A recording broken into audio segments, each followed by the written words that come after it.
So as you know, Ron, and you wrote up a great article on your Substack about this, is that Tulsi Gabbard was not in Donald Trump's good graces. We know that a few months ago, she testified under oath that she didn't believe that Iran, our intelligence said that they had furthered their nuclear capabilities. And Donald Trump wasn't inviting her to these meetings. She was nowhere to be found. And now all of a sudden, out of nowhere in the last few days, they're talking about Obamagate and they need to arrest Barack Obama. What are your thoughts on this? I mean, you've been covering this. You wrote about it. What are your thoughts on this?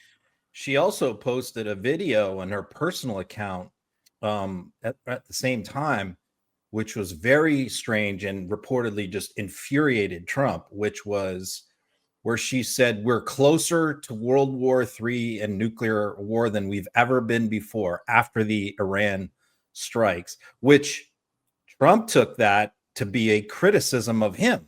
Right. Understandably, I think it was a criticism of him, although she never mentioned his name. So, and reportedly, like, she was right on the edge of being fired. I think that what saved her is the fact that she has developed over the last couple of years a very close friendship with Laura Trump and Eric Trump. She's become friends with that couple, and I think she's kind of like ingratiated herself to where they bailed her out.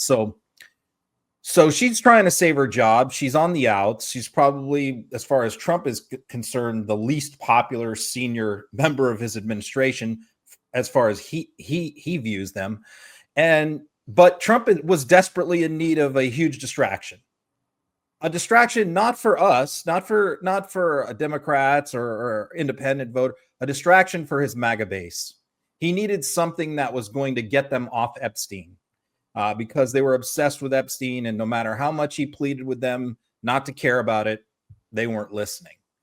So in comes Tulsi Gabbard, who takes this like old report that was generated by the Obama administration back on his last month in office about Russian interference in the election.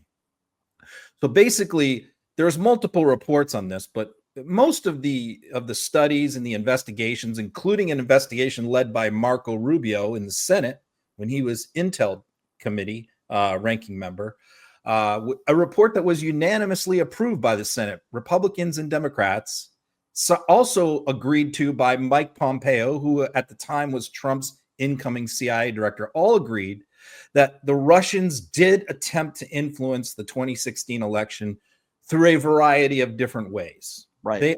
Everybody agreed with that. Republicans, basically the only people who didn't agree with that conclusion in 2017 was Donald Trump. Everybody else did.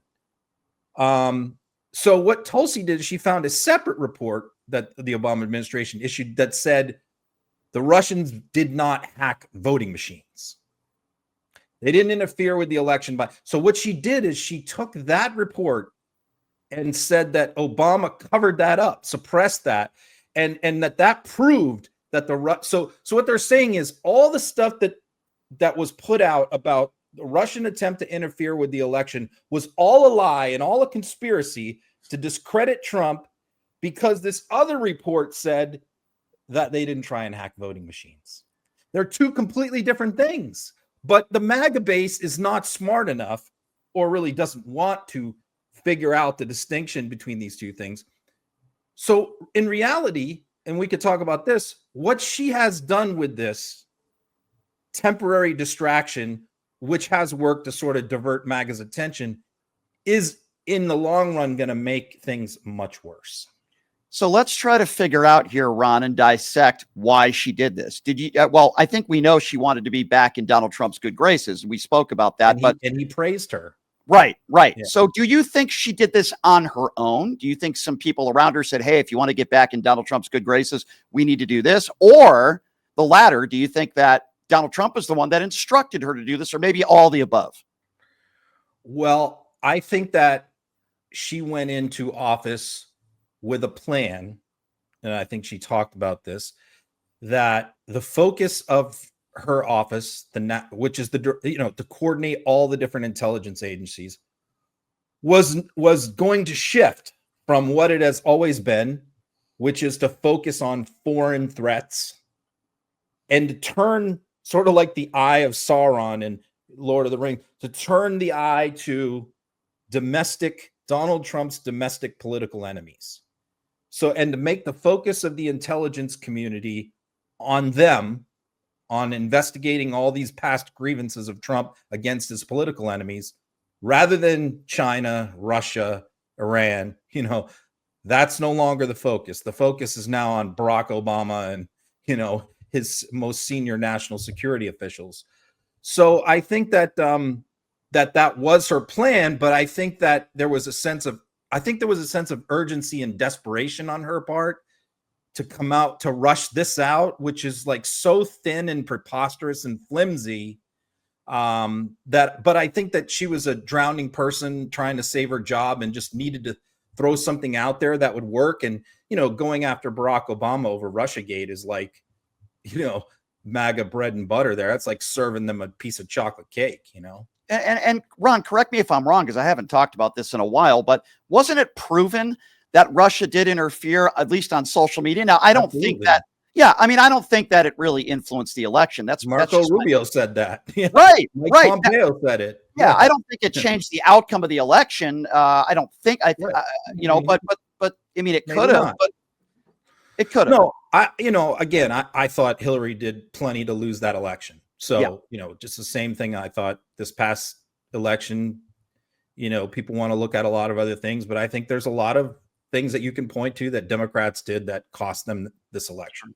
Sure. I think Donald Trump was an incredibly weak candidate in both races, but Democrats did a poor job. That's my opinion. Yeah. So, I mean, I know there's others who think it was rigged and all this, but I don't. So, but yes, it was absolutely, there's no question that the Russians tried to interfere with the election. But because they didn't hack voting machines, that in 16, that is besides the point. That's just like a footnote. That's like an aside. Like, okay, they didn't, but they tried to interfere in many other ways. But here's the problem for Gabbard and for Trump, that while they've gotten this brief 48-hour distraction, here's why it's made it worse.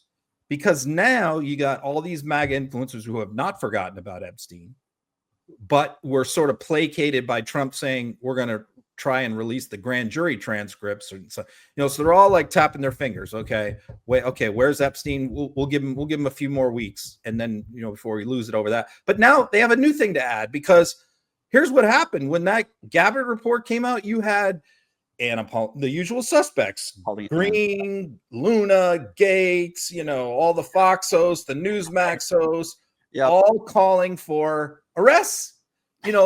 They're already like, why isn't Obama in handcuffs? Why isn't James Clapper in handcuffs? Donald Trump put out a list of 9 people on True Social that he wants to see arrested. He posted on True Social, these people should be arrested, including Barack Obama.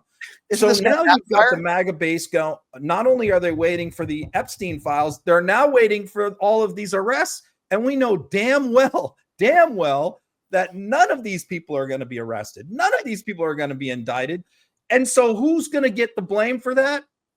Pam Bondi and Kash Patel. Because when Gabbard went on Fox to make this big announcement and give her interview, she was asked, well, what happens next? And what did she say? She said, the ball is in Pam Bondi and Kash Patel's court to pick this up and run with it. And I'm making a criminal referral. So once again, what she does is she shifts the heat from herself onto Bondi and Patel, which is exactly what Dan Bongino did. She followed the Dan Bongino playbook. Blame Bondi, get the heat off me.